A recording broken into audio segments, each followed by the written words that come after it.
Digital photography made simple. This section is about resizing the image file and how it's different from compression. Because with compression, we retain the width and height of our image, yet we reduce the actual file size.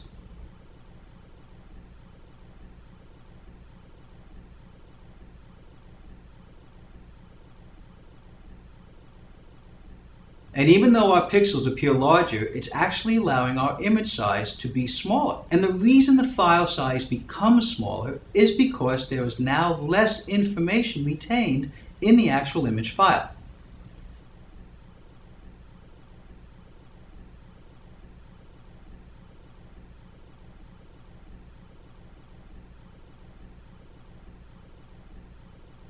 However, resizing an image means we actually want to change the image's dimensions, which is the width and height of our image. Now we want to do this because certain websites require exact dimensions of our shots. Also, if we're printing and we want to change the dimensions to fit into a certain frame, this is another reason why we want to resize our image.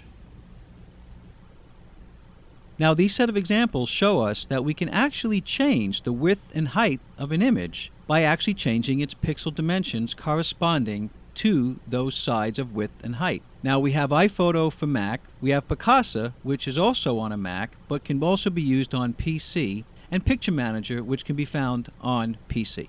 Now, this is a great set of tools to use when we know that we have to change the image's dimensions to fit within certain parameters on a website. For instance, a website will say a 500 pixel wide max, meaning its width. And the same rules apply if a website needs you to have specific parameters for the height. And these same programs also offer us tools to crop an image, especially when we want to put an image into a frame or resize an image for a frame, say an 8x10. What we're actually doing is we're edging in our width and height to actually fit within the parameters of that certain frame. And it's best to use our original image or full-size image.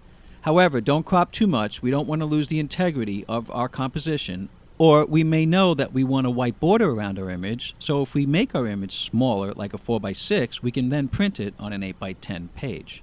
So it doesn't matter whether we are compressing an image, resizing an image, or just wanting to print an image. We do suggest that you always shoot with your camera's highest resolution JPEG, because in the end that's going to give us more flexibility to do whatever we want with that image afterwards. However, we don't recommend to upsize a JPEG, because if we do this, we will end up reducing our image quality. But it really depends on how big that image file is. If we get 3 megabytes, we could probably do a 4x6, but if we're going to go really large, never upsize. Well, Santino, I agree with you. I sent a bunch of images to my parents, and my dad decided to print them. How did it look? Well, according to him, they looked fine because they were of me, but they weren't print quality shots. Well, you should know better than that. I know. I think from now on, just send the best images you possibly can. Because you never know when they're going to print them. Now that we understand the idea of compression for a JPEG, this set of examples shows us high compression at 4 various sizes: full size, large size, medium, and small. Our original 12 megabyte file has no trouble printing into an 8x10, and as we can see when blown up to print size, it looks very sharp to us.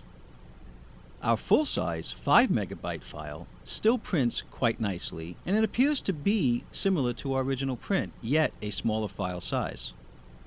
But as we take a smaller file size of 1.6 megabytes and blow it up into an 8x10, we can start to feel that there's a difference in the details.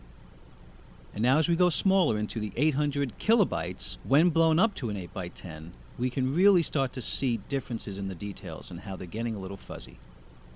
And by the time we realize that a very small file, which should appear as a thumbnail on an 8x10 print, if we try to blow it up, well, as you can see, we've lost all detail, and quite frankly, a file this small, which would be good for sending through emails, would not be good for making prints at all.